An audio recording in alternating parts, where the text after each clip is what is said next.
Champions ট্রফির group পর্বের ৩ match, semifinal এমনকি ফাইনালেও টস হারল ভারত। রোহিত শর্মার টস ভাগ্য মন্দ হলেও শিরোপার বড় দাবিদার তারাই। ভারত টানা ১৫ ম্যাচ এবং রোহিত শর্মা টানা ১২ ম্যাচে টস হেরেছেন। শীর্ষে থাকা ব্রায়ান লারাকে স্পর্শ করেছেন ইন্ডিয়া ক্যাপ্টেন।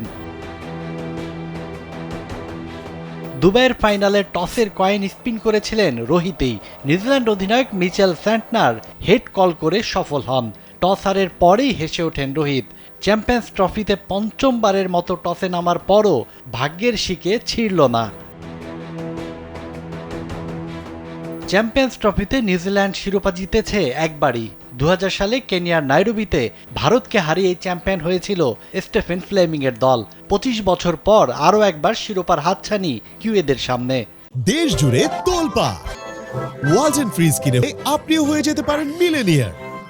ভারত নিজেদের মাটিতে ২০২৩ ওয়ানডে বিশ্বকাপ জিততে পারেনি আহমেদাবাদের ফাইনালে অস্ট্রেলিয়ার কাছে হেরে। এবার আইসিসির ওয়ানডে আসরের শিরোপা মোটেও হাতছাড়া করতে চায় না রোহিত কোহলিরা।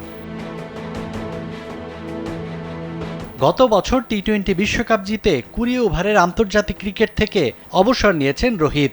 রোববারের ম্যাচের পর এবার কি একদিনের ক্রিকেট থেকে অবসর নেবেন? সম্ভাবনা একদম উড়িয়ে দেয়া যায় না।